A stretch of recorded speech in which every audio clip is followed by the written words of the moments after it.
My name is Nancy Lanni, and I first went to Gonave, Haiti in 2011 with a construction team from South Carolina.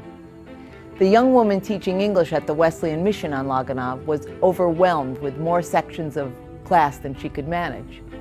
She asked if someone on the team might feel comfortable teaching 2 classes each evening that week. Absolutely, yes. Can do, will do. I retired from teaching English in public school after 31 years. And I can say in good conscience that there was not one day that was routine or mundane.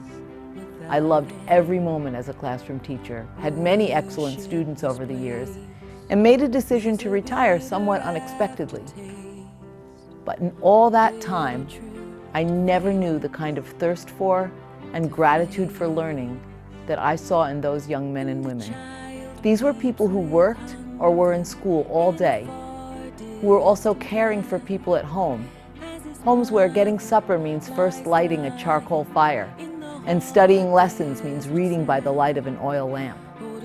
People who have every reason not to be in an English class at night, except that they know the improvement in their lives a knowledge of English can provide. And while I could tell you wonderful stories about these eager students, I'm not going to today. Today I want to tell you about a 9-year-old boy named Kevin. Kevin lives in a little orphanage on Gonave with 7 other children. One day, visiting the children's home, Kevin showed me a dump truck he built entirely out of trash. It actually had moving parts and all of the kids enjoyed playing with it. Kevin speaks a fair amount of English and doesn't learn it in school. He's learned it from talking with British and North American visitors to Gonave. People wonder about how such a bright and cheerful boy came to live in the little orphanage. Up until a year ago, Kevin lived with his mother, who, abandoned by her husband, struggled to raise him and send him to school. She borrowed money which she could not pay back. One day, the man to whom she owed the money came to her house, and while Kevin watched, doused her in gasoline and set her on fire. Kevin at 9 knows the value of education as a way out of the poverty that claimed his mother. And while I don't know that I would ever have the privilege of having Kevin as my student, I do know that the English language program that I'll be teaching, and with God's help expanding, is a force against the darkness of poverty. While in Haiti, I'll also be helping a little mountain community of Bwa Chandel build a 6-classroom school. Currently, they hold classes in a small church which is in a state of disrepair.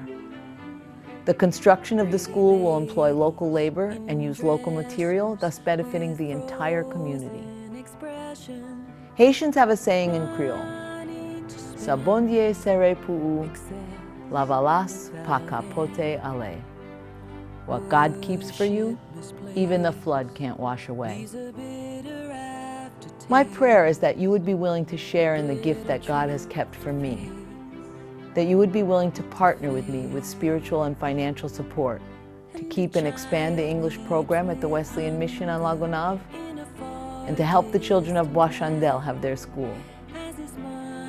My prayer is that the blessing and the joy you receive from supporting this ministry will be the gift from God even the flood can't wash away.